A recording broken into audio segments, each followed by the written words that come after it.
setiap karbon yang dikeluarkan itu bisa kena tadi disinsentif buat perusahaan yang mengeluarkan atau insentif buat perusahaan yang bisa menurunkan.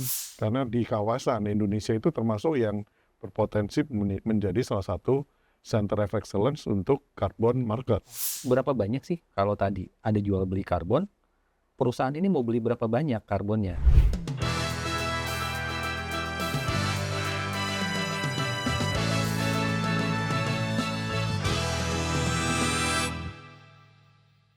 Hai Sobat SCI, kembali lagi di Space, Sukovindo Podcast and Creative Network. Masih bersama saya Danti. Otoritas Jasa Keuangan atau OJK menerbitkan Peraturan Nomor 14 Tahun 2023 tentang perdagangan karbon melalui bursa karbon. Apa sih relasi dengan transition credit dalam Energy Transition Mechanism? Apa juga ya perbedaan transition credit dengan carbon credit? Nah, teman-teman kayaknya masih banyak yang bingung ya. Masih bersama kita juga nih untuk menjawab semua pertanyaan teman-teman, Bapak Adi Budiarso, Kepala Pusat Kebijakan Sektor Keuangan, Badan Kebijakan Fiskal Kementerian Keuangan. Kemudian ada Bapak Ignatius Deni Wicaksono sebagai Kepala Divisi Pengembangan Bisnis 2 Bursa Efek Indonesia, dan Bapak Dikman Purnama sebagai Kepala Bagian PMU Climate Solution and Sustainable Energy Strategic Business Unit Sertifikasi dan Eco Framework dari PT Sukovindo. Langsung saja nih Pak, apa relasi transition credit dalam Energy Transition Mechanism? Mungkin Pak Adi bisa menjelaskan sedikit. Iya, terima kasih. Nanti bisa ditambahkan Mas Ignatius ya.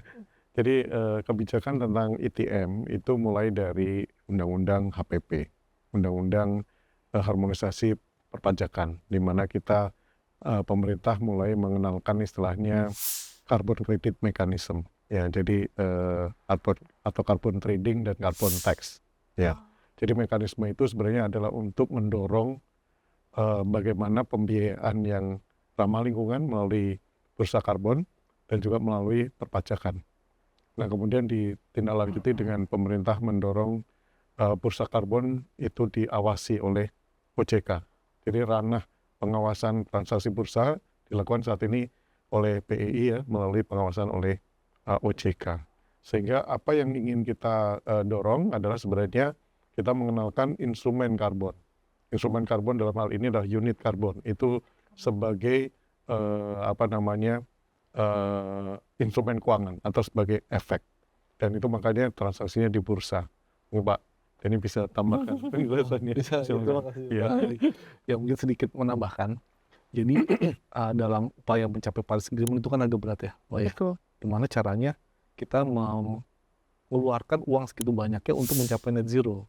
Nah, salah satu ide briliannya adalah dengan yang namanya nilai ekonomi karbon. Nilai ekonomi karbon. Apa tuh Pak maksudnya? Maksudnya kalau dulu orang buang-buang karbon, misalkan saya buang-buang karbon sembarangan gitu ya, itu fine-fine aja, nggak diapain. Nggak ada hukumannya Nggak gitu ada ya Pak? hukumannya. Nah, kalau yang sekarang ada nilainya. Jadi setiap karbon yang dikeluarkan itu bisa kena tadi disinsentif buat perusahaan yang mengeluarkan atau insentif buat perusahaan yang bisa menurunkan. Nah, ini kan menjadi menarik nih. Iya. Tadinya nggak jadi keputusan bisnis sama sekali, sekarang jadi keputusan bisnis. Jadi pada berlomba-lomba ya Pak pelaku bisnis. Betul. Nah, ini adalah si carbon trading tersebut. Ada dua jenis sebenarnya kalau carbon trading. Yang pertama itu adalah pasar wajib. Pasar wajib ini adalah perusahaan-perusahaan yang besar biasanya, yang memang menyumbang emisi terbesar untuk ikut serta melihat karbonnya dan melakukan perdagangan karbon. Di Indonesia sendiri saat ini memang baru dilakukan oleh pembangkit listrik tenaga batubara. Nah, ini termasuk bagian dari tadi Energy Transition Mechanism itu ya Pak? Karena memang penyumbang terbesar tadi kan sektor energi ya. Tapi di satu sisi lain ada yang namanya voluntary carbon market. Nah, ini siapa aja boleh ikut serta dalam perdagangan karbon yang ini. Misalkan dia memiliki upaya dan juga merealisasikan penurunan emisi. Nah, kalau dulu misalkan saya bikin renewable energy gitu kan, dulu cash flow saya dari mana? Ya ketika itu dibayar misalkan dari PLN dia dikasih per kWh berapa 1.500, ya itu cash flow saya. Kalau sekarang dari cash flow yang ada tadi yang sebelumnya sudah ada plus berapa sih penurunan emisinya? Nah itu akan dihargai, ada harganya. Kalau sekarang harga 58.800. Nah jadi membuat project-project yang renewable ini membuat menjadi NPV-nya positif, lebih bankable, lebih bisa untuk didanai. Nah ini adalah si karbon tadi. Tadi ya. Nah tetapi beda nggak sama transition credit? Sebenarnya agak sedikit berbeda. Jadi kalau yang tadi itu carbon credit biasanya melihat historical. Jadi sebagaimana kita bisa men-saving energi yang sudah terjadi itu dibelikan carbon creditnya. Nah, untuk Indonesia yang punya ambisi sangat tinggi gitu ya, kita tadi udah punya pembangkit listrik tenaga batu bara besar yang tadi pada saat dibangun itu harusnya 20 tahun atau 30 tahun gitu kan. Nah, ini harus di-shutdown lebih cepat. Nah, ini keluarlah ide bagaimana jika kita bisa membuat yang namanya transition credit. Artinya apa? Kita bisa men-shutdown, tadi kan 20 tahun. Kita bisa shutdown tahun kelima. Tetapi kita bisa mengeluarkan carbon credit untuk sesuatu yang akan ada di masa depan. Jadi nggak cuma yang historical sebelumnya, tapi yang ada di masa depan untuk apa? Untuk bisa mengkompensasi. Karena kan pas investasi 20 tahun itu kan uang udah banyak. Iya. Terus tiba-tiba di-cut gitu aja, uang saya kemana kan gak ada yang mau kan. Nah bisa nggak dikeluarkan yang namanya transition credit. Nah transition credit ini nanti ya tentunya bisa didanai bersama. Nanti mungkin nextnya ketika kita ngomongin emiten, nah itu bisa. Oh gitu maksudnya Pak. Nah, jadi produk keuangan yang tersedia di pasar modal tuh apa aja sih Pak? Dan bagaimana itu bisa membantu para perusahaan-perusahaan tersebut gitu Pak? Nah iya tadi kan untuk kita menuju Indonesia net zero di tahun 2060 dan mencapai yang di sini tahun 2030. Ini target Indonesia nih gitu kan. Nah, salah satu ada beberapa instrumen di pasar modal ya. Yang satu yang paling sangat direct tentunya perdagangan karbon. Tapi udah dijelasin tadi ada 2 pasar. Nah, yang kedua selanjutnya siapa sih yang bisa memanfaatkan voluntary market ini? Instrumen pertama lain yang di pasar modal itu adalah equity, IPO. Seperti biasa. Nah, kita tuh sekarang punya lebih dari 900 perusahaan listing dengan total market cap di atas 12.000 triliun perusahaan. Ini berarti perusahaan-perusahaan gede semua nih. Iya. Di pasar modal Indonesia mereka sudah diwajibin. Yang pertama, hitung karbon emisinya. Udah ada kewajibannya. Yang kedua, upaya apa yang dilakukan untuk menurunkan emisi. Nah, ini adalah dorongan dari pasar modal Indonesia. Tapi dari investor lebih ngeri lagi. Karena mereka meminta gimana mereka bisa net zero juga. Jadi emiten-emiten kita yang komen net zero udah banyak. Nah, kalau mereka net zero, otomatis apa? Otomatis listriknya juga harus nol juga. Kalau sekarang kan bauran energi Indonesia belum nol kan. Nah, akhirnya mereka mendorong terjadinya energi transition mechanism ini juga dengan menambah pendanaan. Misalkan contohnya tadi ada yang menjual carbon credit dari voluntary market, ya mereka membeli sebagai bagian dari sumbangan saya nih untuk menuju transisi hijau Indonesia. Karena kalau Indonesianya hijau, perusahaan saya juga hijau gitu kan. Atau membeli misalkan energi sertifikat dan melakukan aksi-aksi lainnya untuk bisa menurunkan. Itu dari sisi equity. Dan yang selanjutnya mungkin dari sisi surat utang. Dari surat utang juga kita punya sudah mulai banyak yang kita sebut sustainable bonds atau sukuk. Misalkan green bonds atau green sukuk. Green bonds atau green sukuk ini tujuan penggunaan dananya adalah untuk tadi aksi-aksi terkait environment. Khususnya biasanya penurunan emisi. Misalkan buat ngedanain renewable energy, buat bikin baterai gitu ya. Nah itu adalah tujuan dari penggunaan dana green bond. Dan sekarang ada lagi yang lebih baru lagi, sustainability linked bond. Sustainability linked bond. Apaan tuh Pak? Nah kalau ini juga Baru dengar malahan aku juga. utang. Nah kalau green bond itu kan penggunaan dananya 100% buat proyek penurunan emisi. Kalau sustainability linked bond itu penggunaan dananya bebas buat apa aja, tetapi emitennya dikasih KPI. KPI-nya tuh target tertentu yang bisa menurunkan emisi contohnya. Karena salah satu yang udah menerbitkan itu ada emiten kita.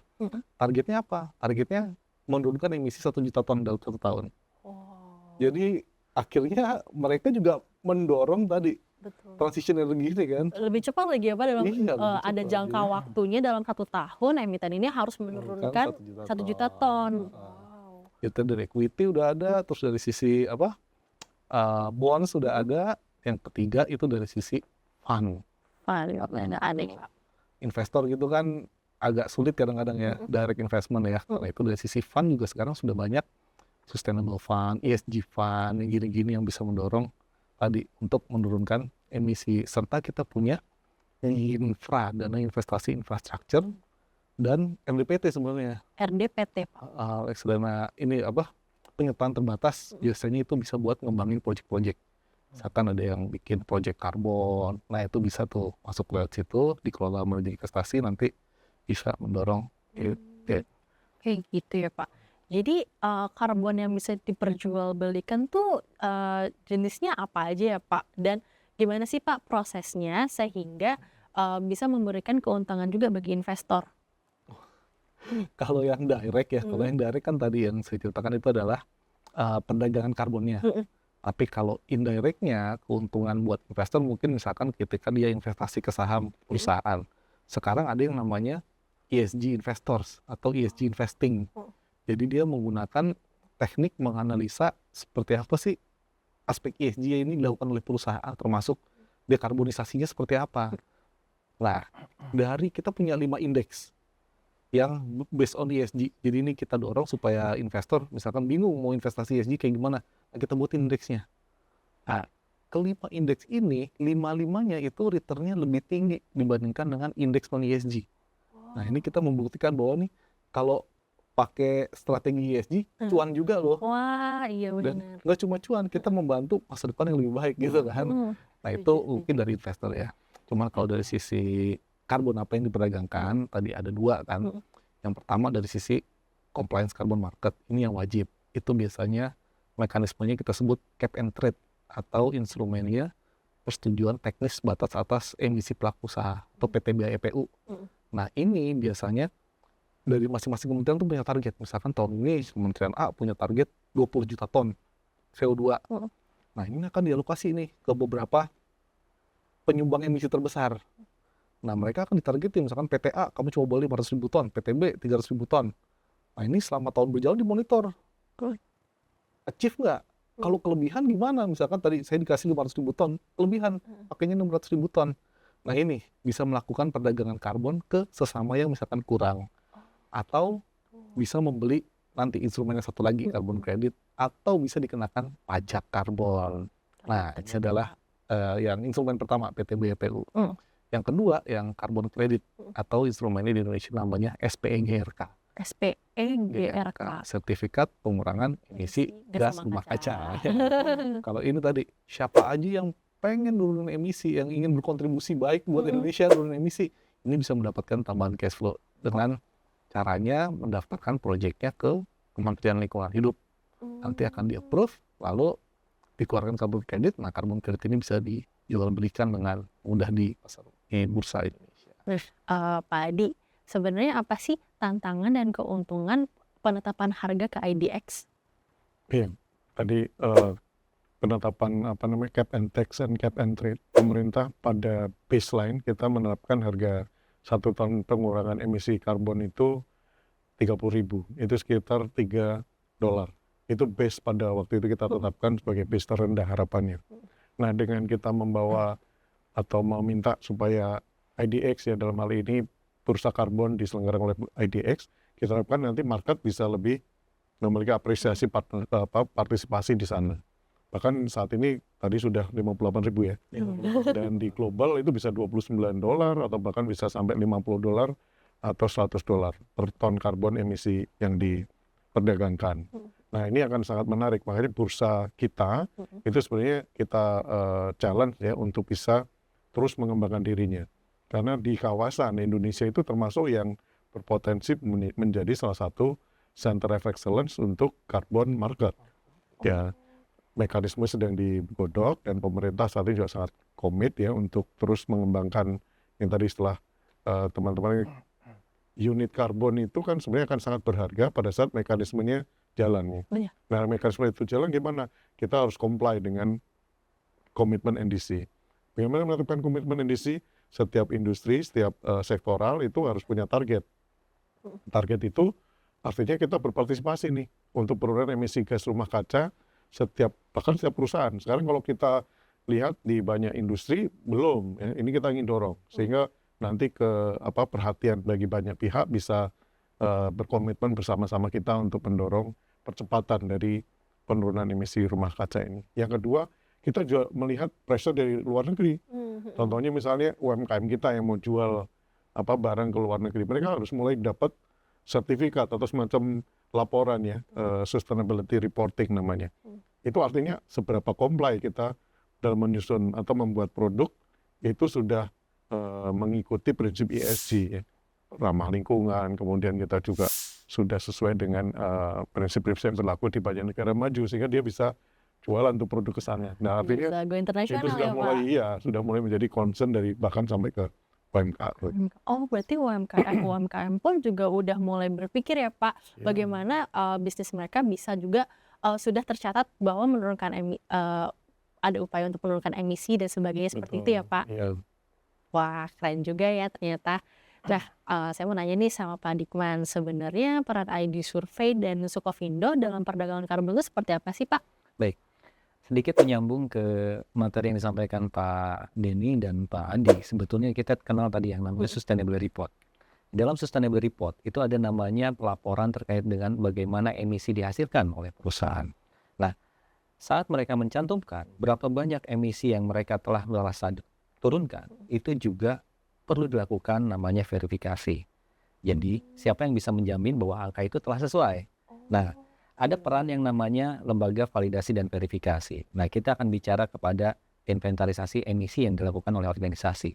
Akhirnya, ada namanya lembaga validasi dan verifikasi, ini akan melakukan upaya untuk pemastian. Jadi Sukovindo sebagai lembaga pemastian, ini akan memastikan bahwa benar jumlah angka inventarisasi emisi yang sudah dilakukan perusahaan adalah sekian. Berapa banyak yang sudah dihasilkan dalam bentuk reduksi emisi, itu adalah sekian. Sehingga upaya yang dilakukan ini adalah bentuk assurance untuk memastikan tidak terjadinya adanya greenwashing dan sebagainya. Nah, ini satu, untuk inventarisasi emisi organisasi. Jadi, ini pun adalah upaya kita juga untuk mengidentifikasi berapa banyak sih kalau tadi ada jual beli karbon, perusahaan ini mau beli berapa banyak karbonnya. Nah, tentunya dia harus berkaca dulu pada apa yang sudah dilakukan oleh organisasi, dosa emisi seperti apa yang sudah dihasilkan, itu tentunya harus dihitung dulu kan. Jadi mereka harus menjabarkan juga ya Pak apa aja. Yang tadi Pak Denny sampaikan, dia punya target 1 juta nih. Bagaimana kita memastikan program apa yang dia akan target untuk menurunkan emisi.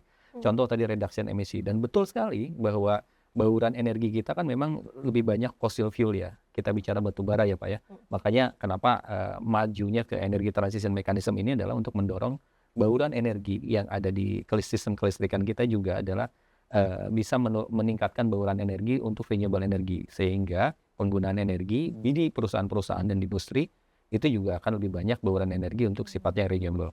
Nah, yang kedua kita bicara terkait dengan upaya untuk mitigasi. Jadi setelah kita inventarisasi emisi tadi, bagaimana perusahaan dapat menurunkan emisinya selain tadi aksi mitigasi yang dilakukan oleh perusahaan dalam rangka misalnya efisiensi energi ataupun langkah-langkah lain yang dilakukan perusahaan, mereka juga bisa melakukan tadi yang Pak Ignatius sampaikan adalah carbon trade, yaitu adalah mereka melakukan offset terhadap emisi. Offset yang dilakukan adalah dengan melakukan jual beli terhadap SPE, sertifikat pengurangan emisi, sebagai bentuk untuk mengoffsetkan emisi yang dihasilkan dari aktivitas organisasi. Nah, bentuk SPE ini adalah berupa bisa jadi dari kegiatan-kegiatan yang dilakukan oleh peserta aksi mitigasi. Nah, mereka melakukan upayanya dalam bentuk misalnya membangun renewable energy yang seperti disampaikan Pak Adi tadi, adanya pembangkit geothermal, PLTS, ataupun hydro dan sebagainya. Termasuk juga upaya-upaya efisiensi energi yang dilakukan sehingga mereka juga bisa terbitkan carbon credit. Sebetulnya itu juga bisa dilakukan. Nah, dilakukanlah pemastian untuk kegiatan mereka itu. Karena tidak semua, betul yang disampaikan, siapa saja bisa bergabung, tapi ada batasan. Nanti ada namanya aspek eligibilitas dan adisionalitas terhadap proyek aksi mitigasi. Nah, kita sudah mengenal ada namanya pedoman untuk penerbitan sertifikat pengurangan emisi Indonesia yang sudah diterbitkan KLHK. Panduannya sudah ada di sana, bagaimana mereka membuat dokumen rancangan aksi mitigasi, bagaimana mereka membuat laporan capaian aksi mitigasi. Nah, termasuk proyek-proyek seperti apa sih yang bisa eligible untuk masuk ke dalam pasar. Nah, termasuk misalnya aksi mitigasi yang dilakukan di atas tahun 2020 itu yang baru bisa di karbon kreditkan, sehingga dia bisa melakukan aksi mitigasi dan dilaporkan. Nah, tugas dari kita sebagai lembaga validasi dan verifikasi adalah memastikan bahwa program tadi berjalan, benar adanya, tidak fiktif. Kita memastikan bahwa angka yang mereka hitung adalah sesuai. Tentunya aksi mitigasi ini akan mengacu kepada metodologi yang memang sudah ditetapkan oleh pedoman. Jadi KLHK sudah mengatur, sementara ini ada 3 sumber metodologi yang bisa digunakan, yaitu adalah dari UNFCCC dengan CDM, Clean Development Mechanism, yang kedua adalah dari SRN sendiri, dari KLHK, dan ketiga adalah dari BSN dengan standar nasional SNI yang sudah diterbitkan. Nah, disitulah proses kita melakukan validasi maupun verifikasi oleh anggota kita, verifikator-verifikator, bahwa benar proyeknya ada, benar aksi mitigasinya sudah sesuai, dan benar angkanya yang sudah dihasilkan dalam bentuk klaim emission reduction yang sudah dihasilkan tadi. Dari situ kita akan sampaikan dalam bentuk sertifikat opini, lalu dibuatkan laporan verifikasi untuk kita sampaikan ke KLHK. Karena di sana ada fungsi juga dari KLHK untuk melakukan monitoring, reporting, and verification terhadap aksi mitigasi. Nah, disinilah nanti baru akan diterbitkan SPE, lalu masuk ke tempat Pak Denny untuk diperdagangkan di bursa karbon. Oh gitu Pak. Jadi tuh walaupun tadi Pak Denny bilang siapa saja bisa ikut di bursa karbon, tapi ternyata Sukovindo dan ID Survey memiliki peranan penting untuk memastikan bahwa apa yang tertulis proyek-proyeknya, penurunan emisi karbonnya seberapa banyak, gitu tuh benar. Jadi nggak asal-asalan dan asal caplok aja. Nah, jadi Pak, skema perdagangan karbonnya itu dari perusahaannya itu nanti akan diverifikasi oleh Sukovindo ya Pak, kemudian akan diproses oleh KLHK dan baru bisa masuk ke perdagangan karbon. Seperti itu ya kira-kira skema perdagangan karbonnya. Nah, gimana sih, mungkin dari Pak Denny dulu nih, gimana sih Pak supaya banyak entitas dan perusahaan di luar sana makin termotivasi untuk ikut melakukan perdagangan karbon juga, ikut ambil peran dalam perdagangan karbon, mungkin membuat proyek untuk penurunan emisi karbon dan lain-lainnya. Iya, kalau saya lihat ini kan masih cukup baru ya di Indonesia ya. Tentunya yang pertama tadi awareness. Awareness ini penting karena mungkin orang banyak yang tak nanya karbon itu apa Pak? Ya, masih pada bingung kayak, karbon diperjualbelikan nih kayak jual beli barang goib ya Pak ya, karena nggak ada wujudnya. Climate change ya. Ya AC-nya aja diademin Pak. Yang paling rendah ya Pak.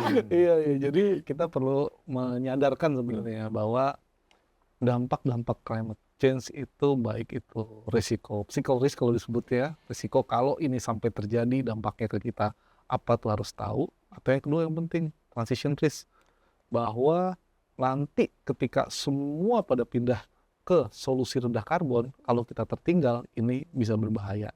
Nah, ini dulu yang perlu kita sampaikan ya ke seluruh pelaku usaha bahwa ini ada dan kita harus mengambil bagian di bagian ini. Nah, itu kira-kira ya upaya yang paling awal lah untuk mendorong semakin banyak pelaku selain daripada yang tadi. Kalau yang compliance itu kan dari pemerintah. Iya, udah wajib ya Pak. Pemerintah yang nunjuk ya mau nggak mau. Tapi kalau dari sisi voluntary kita harus dorong semakin banyak pelakunya. Dan mungkin bagi informasi dari peluncuran kita bursa karbon di September 2023 sampai sekarang mungkin udah sekitar setahun ya. Udah setahun lebih ya Pak? Setahun lebih. Itu kita pengguna jasa kita tadinya 16 di peluncuran, sekarang udah sekitar 92. Nah, kan dorongan udah itu udah lebih dari 3 kali lipat lah ya Pak, kurang lebih ya. Iya, tapi tentunya masih jauh sekali kalau dibandingkan dengan potensi jumlah perusahaan di Indonesia. Emiten kita aja di atas 900 gitu kan. Nah, ini tentunya harus kita dorong. Wah, keren juga ya. Nah, kalau menurut Pak Adi sendiri, bagaimana ya Pak supaya memotivasi perusahaan-perusahaan di luar sana biar juga ikut turut andil dalam ETM ini? Ya, memang pemerintah memandang ini penting sekali ya. Sebagaimana dimaklumi, pemerintah juga sudah menerbitkan Undang-Undang Omnibus Law Sektor Keuangan, Undang-Undang 4 tahun 2023, di mana pemerintah dalam hal ini ada 4 otoritas ya, khususnya adalah BI, Kemenkyu, dan juga OJK dalam dukungan untuk kebijakan yang secara komprehensif mendukung ETM dan bahkan transisi energi ataupun energi yang green, ekonomi yang green ke depan. Jadi misalnya tadi BI memiliki kebijakan RPIM, ya, kebijakan untuk makroprudensial. Pemerintah Indonesia bisa memberikan juga melalui Kementerian Keuangan kebijakan fiskal dukungannya. Kemudian dari OJK tentunya pengawasan dan juga dorongan pengembangan dari ekosistem ini yang lebih kuat lagi untuk mendorong transaksi karbon yang lebih governance-nya oke, ada pelindungan konsumen, ada literasi dan keuangan yang lebih baik lagi ke depan, sehingga masyarakat kita juga udah mulai aware ya. Kalau kalian mau invest kemana? Ya invest yang paling tidak punya kepedulian terhadap lingkungan, ya. Invest yang lebih mendorong kapasitas kita untuk bisa berkomitmen untuk dunia yang lebih baik, begitu. Wah, keren banget ya. Nah, jadi udah pada tercerahkan ya, dan jangan sampai kebalik lagi nih, carbon credit sama transition credit itu apa, karena udah dijelasin se-clear itu loh. Nah, teman-teman, semoga apa yang kita bicarakan hari ini bisa ngasih pencerahan buat kita semua dan juga membuat investor makin tertarik dan tidak ragu lagi untuk investasi yang berkelanjutan dan juga ramah lingkungan. Nah, kita semua berharap bahwa kedepannya emisi karbon di Indonesia bisa berkurang dan bahkan mencapai bebas emisi karbon di tahun 2060. Maka malah bisa lebih cepat lagi loh kalau misalkan kalian juga ikut berkontribusi di skema ETM ini. Nah, Super SCI, stay tune terus di episode selanjutnya dengan tema diskusi menarik lainnya. Bye!